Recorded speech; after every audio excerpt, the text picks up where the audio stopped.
Welcome back to Houston Life. As much fun as it is to visit the zoo, there's also some very serious work being done here to save and protect animals all around the world. The Houston Zoo recently flew a team to Rwanda to help with conservation efforts there. This was the second time that I actually got a chance to experience this life-changing trip. Joining me now is Houston Zoo veterinarian Dr. Christine Moulter. Great to see you. Nice to see you again, Andy. We have a lot of catching up to do. We sure do. So the last time that I was in Rwanda was back in 2015. We were there to showcase the tremendous efforts on the part of the Houston Zoo in protecting the endangered mountain gorilla.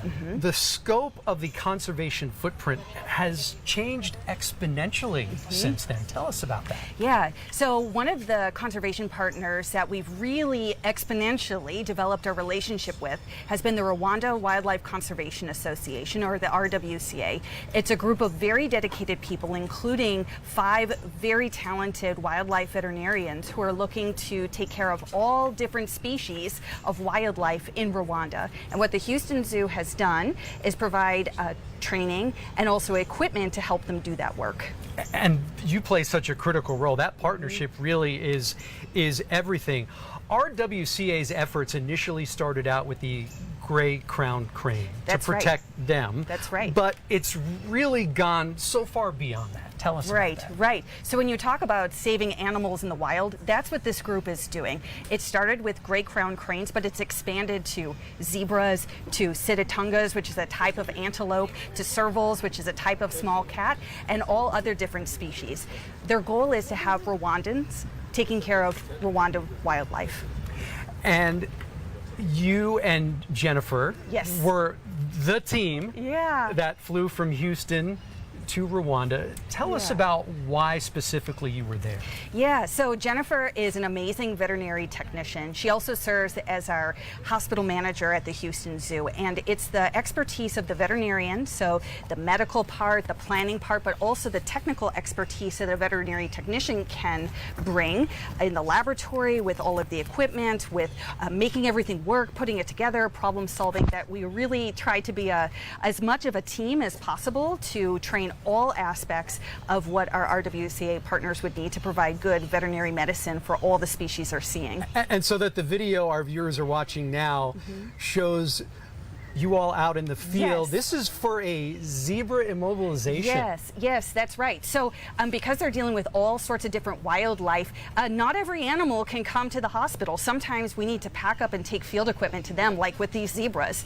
These zebras were outside of the Akagera National Park and needed to be relocated back inside the park. So in order to get hands on these animals, you can't just lure them over with treats. We actually have to go out with medications, anesthetic medications, and dart them to get them to fall asleep so that we can safely approach them, handle them, and transport them inside the national park. Now, you just gave the Cliff Notes version, but truth be told, we were out there with you that day. This is a very involved process. Walk us through that. Yes.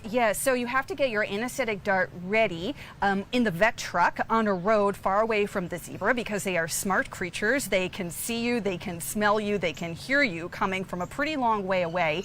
And then once your dart is loaded, you have to make a plan with your team to work together to strategically identify which animals you'd like to take out of the field and relocate as a priority. And then you've got to get close enough to those zebras. Being on foot, what you probably can't see on this footage is that you're in almost knee-deep water and mud walking through these fields. It's no problem for the zebras, but it's tougher when you're a human being. So sometimes you have to get a little creative to get close to them. You all got very creative, and mind you, there's no shade out there. There is no shade. It is hot and sunny. What was that like for you, not just to be part of that, but to see your counterparts from Rwanda sort of take the lead on this? Yeah, it's so rewarding.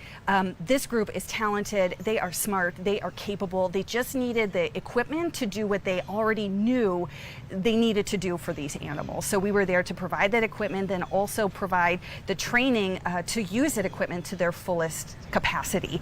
It is great to see Rwanda Rwandan wildlife veterinarians taking care of wildlife within their home country, and we are so proud and so grateful to be part of their team and to support them in every way we can. And the work really goes beyond conservation, right? I mean, they're getting out into the local communities and forming these deep relationships with the people. Yes, yes, absolutely. It's not just about animals, it's about plants, it's about ecosystems, it's about supporting the local communities and making sure that the people who live and love these animals in country understand what they can do at home to protect these species. And last but not least, here we go, trekking up the mountain into the rainforest to see gorillas. Incredible, absolutely incredible. This is a once-in-a-lifetime experience to see wild mountain gorillas. Just amazing. And we were actually looking for a pair of twins. Yes. They were 4 years old back in 2015. Part of the Hirwa family. I'm not going to let you folks know at home whether we got a chance to see them or not, but the conditions, the day that we went, and you and I talked about this, unbelievably challenging. Yes, yes. Wet, rainy, muddy. Have to give major thanks to all of the guides and the trekkers out there who literally held our hands going up these nearly vertical muddy mountain passes.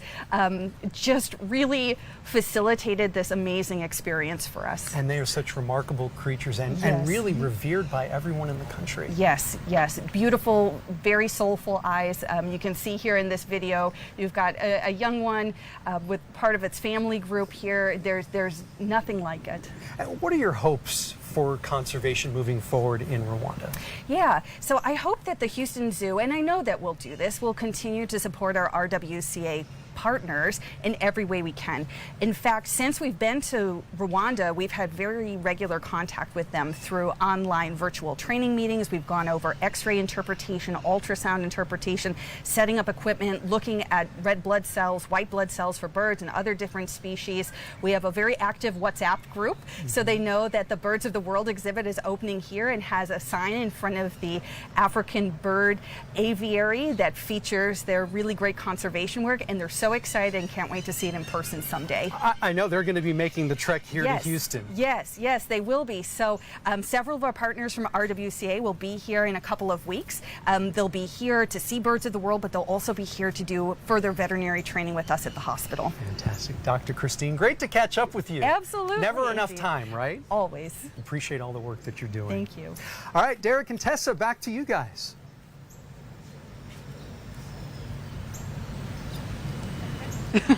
All right, Andy, hopefully you can hear us. Andy, thank you so much. Fascinating. By the way, that entire special, you're definitely going to want to tune in. It is airing September 18th on KPRC2 at 7 p.m. Saving Wildlife, Return to Rwanda. Saving Wildlife, Return to Rwanda. Absolutely incredible. A must watch.